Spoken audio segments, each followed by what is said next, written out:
You change your oil on schedule. You run good fuel. You think you're doing everything right. So why do turbos still fail? Here's the thing most guys never figure out. It's not what you do while you're driving that kills the turbo. It's what you do in the last 30 seconds before you turn the key off. There's a black sludge building up inside your oil lines right now, and it's coming from one habit you probably do every single day. Stick around, because once you see it, you can't unsee it. Before we move on, please take a moment to subscribe to the channel and like the video. So here's something that'll mess with your head. When you cut the key, your turbo doesn't just stop. That shaft is still spinning at over 100,000 revolutions per minute on pure inertia, and it needs oil to survive those last few seconds. But the oil pump is driven by the engine, so the second the engine stops, the pump stops. No more pressurized oil. The bearings are still moving, the shaft is still loaded, and there's nothing feeding it. Most guys figure the oil just drains back down into the pan and everything's fine. And honestly, the spinning part isn't even the main problem. Here's the kicker.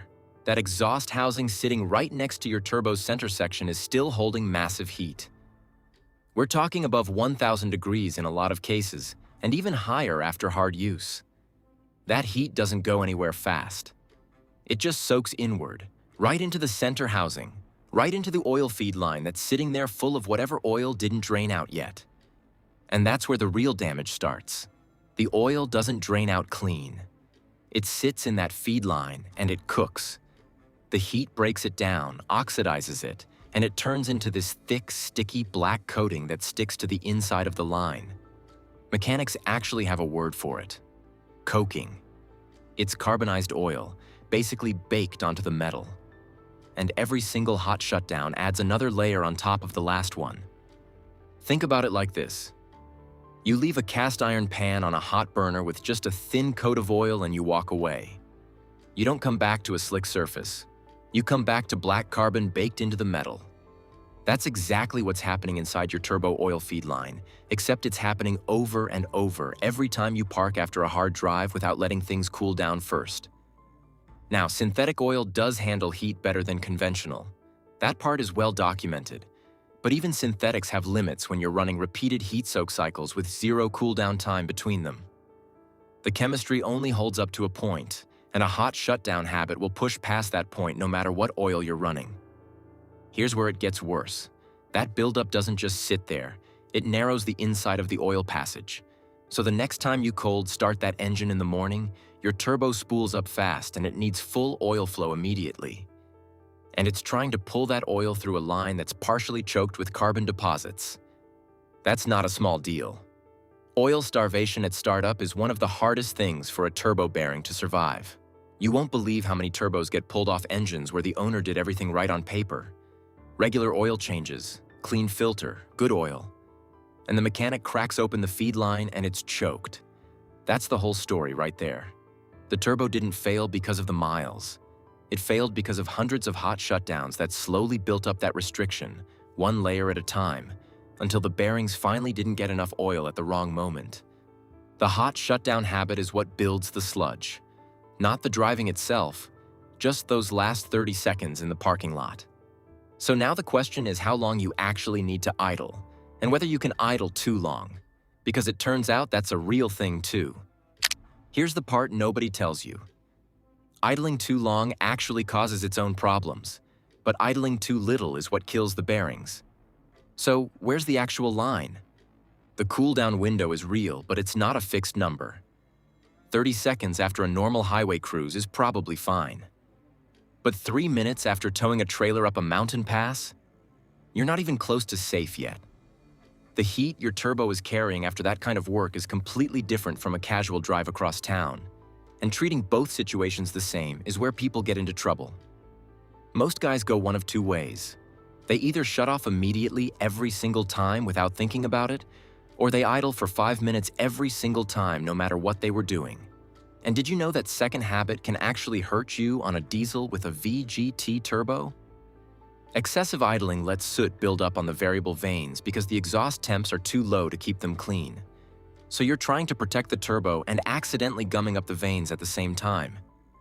This is where an EGT gauge completely changes the game. Instead of guessing, you're watching an actual number. Your exhaust gas temperature needs to drop below 1,250 degrees before you shut down. And after hard use, getting there takes longer than most people expect. That number isn't arbitrary. Above 1,250 degrees, the heat in that exhaust housing is still intense enough to bake the oil sitting in your feed line the second the pump stops. What the gauge is actually showing you is how much heat is still moving through the exhaust side of the turbo housing. When that number comes down, the heat soak risk comes down with it. Your oil isn't going to cook if the housing has already shed most of that thermal load before you cut the key. Here's the kicker though. You can actually start that cool down process before you ever pull into the parking lot. When you're coming off a long grade, downshifting instead of riding the brakes uses engine braking to manage the load. That drops your exhaust temps on the way down the hill. You're pre-cooling the turbo before you even stop, so by the time you park, you've already done half the work. Here's a practical example. Say you've been towing and your EGT has been sitting around 1,100 degrees for the last 20 minutes on a long climb.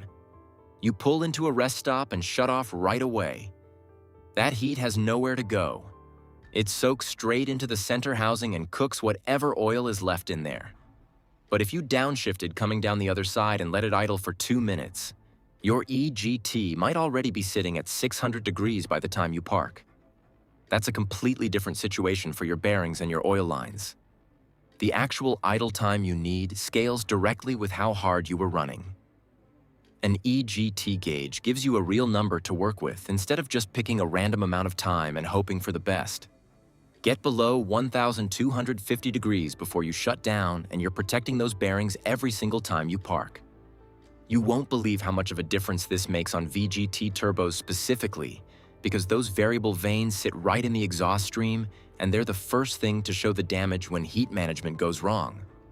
Don't forget to subscribe if this is the kind of detail you actually want, because most of what's out there stops at let it idle without ever telling you why or for how long. The turbo doesn't care how often you change your oil if you're cooking the feed line every time you park. That habit costs you nothing to fix. Just 60 to 90 seconds of idle time after a hard run. That's it. Oil-related failures are one of the most common ways turbos die, and most of them are completely preventable. Stick around because the next video gets into boost leaks, how to find them by sound alone, and why a small crack in a silicone boot can spike your EGTs into the danger zone without a single warning light ever coming on.